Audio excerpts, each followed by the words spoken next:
السلام عليكم ورحمة الله وبركاته. معاكم محمد محمود من قناة كود جيم. زي ما انتم عارفين احنا اخر فيديو اتكلمنا فيه عن البروبلم سولفينج والديباجنج وربطناهم ببعض وازاي هم ذو أهمية كبيرة كمهارة لازم نتعلمها ونستفيد منها. هنتكلم النهارده عن موضوع مهم وهو عن الالجوريزمز والداتا ستراكشر. طبعا الموضوعين دول مهمين جدا ولازم تفهمهم، تعرفوا تكون عارفهم كويس جدا جدا. بس في الفيديو ده هنكتفي ان احنا نتكلم عن الالجوريزم، والفيديو الجاي ان شاء الله هنتكلم عن الداتا ستراكشر وليه هما الاثنين يعني ذو اهميه لبعض. طبعا لو انت لسه هتبدا برمجه ممكن تسمع كلمه الجوريزم تفتكر انها يعني حاجه صعبه او متقدمه او معقده، لكن الحقيقه الالجوريزم مش هقول ان هي بسيطه جدا، لكن هي على الاقل بالنسبه للمخيله اللي في دماغك هو ابسط مما تتخيل. خلينا الاول نشوف يعني ايه الجوريزمز. الالجوريزم هو خطه او خطوات منظمه لحل مشكله. من غير الالجوريزم الكود بيبقى عباره عن حاجه عشوائيه او كلام عشوائي هو بسيط.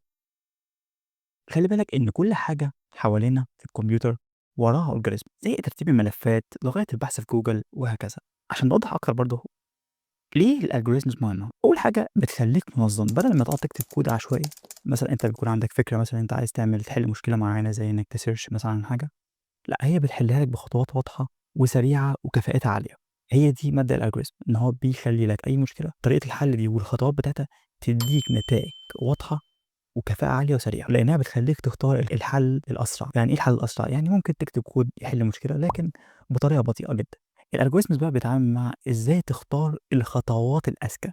يعني وأنت بتعمل الخطوات هتقعد تحلل الخطوات دي عشان تشوف إيه أنسب خطوة ممكنة من ضمن خطوات كتير إن هي تحل لك المشكلة دي أو تخلّي البرنامج شغال بكفاءة عالية. هي دي وظيفة الalgorithms. وزي ما قُلنا إن هي موجودة في كل حاجة حوالينا، زي مثلًا أمثلة واضحة أوي، محرك البحث بتاع جوجل مبني على algorithms كتيرة جدًا عشان تطلّع لك النتايج اللي أنت عايزها. التوصيات في فيديوهات على اليوتيوب بتخلّيك توصل للمحتوى اللي أنت عايزه بمجرد إنك تسيرش عن حاجة معينة. يعني مثلًا لو سرشت على أي فيديو له علاقة ببرمجة هتلاقي إن المحتوى اللي بيقترح عليك في اليوتيوب بعدين هو اقتراحات مثلًا من قنوات برمجية معروفة أو مشهورة، فيديوهات عن الحاجات اللي أنت بحثت عنها. مثلًا لو أنت مثلًا بتسرش عن algorithms هتلاقي في فيديوهات بدأت تظهر لك عن الalgorithm بعد مثلًا لمّا قفلت الapplication وفتحته لقيت فجأة فيديوهات تظهر لك مقترحة ليك عن الalgorithms من مختلف صانعي المحتوى والمبرمجين على اليوتيوب، أو حتى طريقة اللي الموبايل بيفتح فيها الصور والملفات عندك على الموبايل، حتى الكمبيوتر نفس الكلام. كل دي حاجات شغالة بalgorithms، والalgorithms ديّة هي اللي مزوّدة كفاءة الحاجات دي. خلّينا نوضّح بمثال بسيط جدًا هو إزاي نsearch في list. هنستخدم واحدة من الalgorithms المعروفة جدًا وهو الbinary search أو البحث الثنائي، وده أسلوب البحث عن عنصر جوّه قايمة مرتبة. ولو طبعًا القايمة دي مش مرتبة بنرتبها الأول بalgorithm بتستخدم في الsorting أو في الترتيب، بس خلّينا ما نتكلمش في النقطة دي دلوقتي. الفكرة بدل ما إحنا بندوّر في الlist عنصر عنصر من الأول للآخر، طبعًا أنتم متخيلين إن ممكن تكون القايمة اللي فيها العناصر أو الlist كبيرة، ممكن تكون توصل لمليون أو أكتر بكتير. فإحنا بنقسّم القايمة دي لنصين كل مرة لحد ما نلاقي العنصر أو نتأكد إنه مش موجود أصلًا.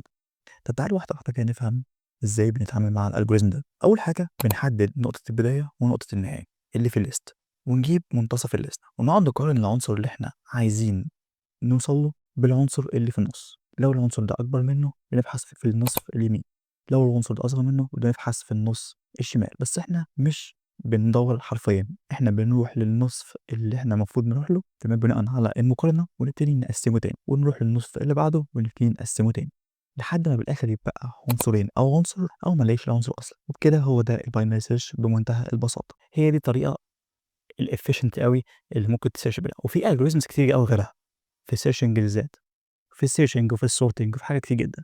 هتعرف أول لمّا تبتدي تتعمق في الalgorithm. روح سرّش عن الbinary search وافهمه لو أنت يعني عندك فضول في الموضوع، بس الكلام ده طبعًا سابق الأوان لو أنت لسه ما بدأتش أي لغة برمجة. لو أنت بدأت لغة برمجة حاول تsearch عنه، لو أنت ما بدأتش لغة برمجة استنى لحد ما تبدأ تتعلم شوية حاجات وبعد كده تبدأ فضولك ياخدك في الموضوع ده. الخلاصة الalgorithms مش مجرد نظرية، هي طريقة تفكير اللي هتخلّيك تقدر تحل المشاكل بيها وتبقى problem solving كويس. وطبعًا عمرك ما هتقدر تحل أو تعمل خطوات بدون ما تكون عندك data structures معيّنة، وده بقى اللي هنعرفه في الفيديو الجاي. هنعرف أكتر عن الdata structure وإيه أهميتها بالنسبة للalgorithm وإيه أهمية الاتنين دُولَة بالنسبة للproblem solving. لو اتعلمت إزاي تبني خطوات صح هتعرف تكتب كود كويس، سريع، وسهل في الفهم.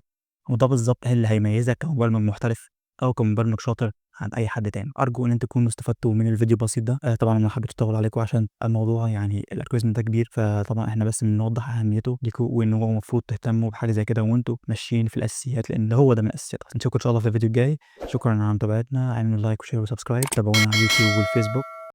معكم محمد محمود من قناة كود جيم.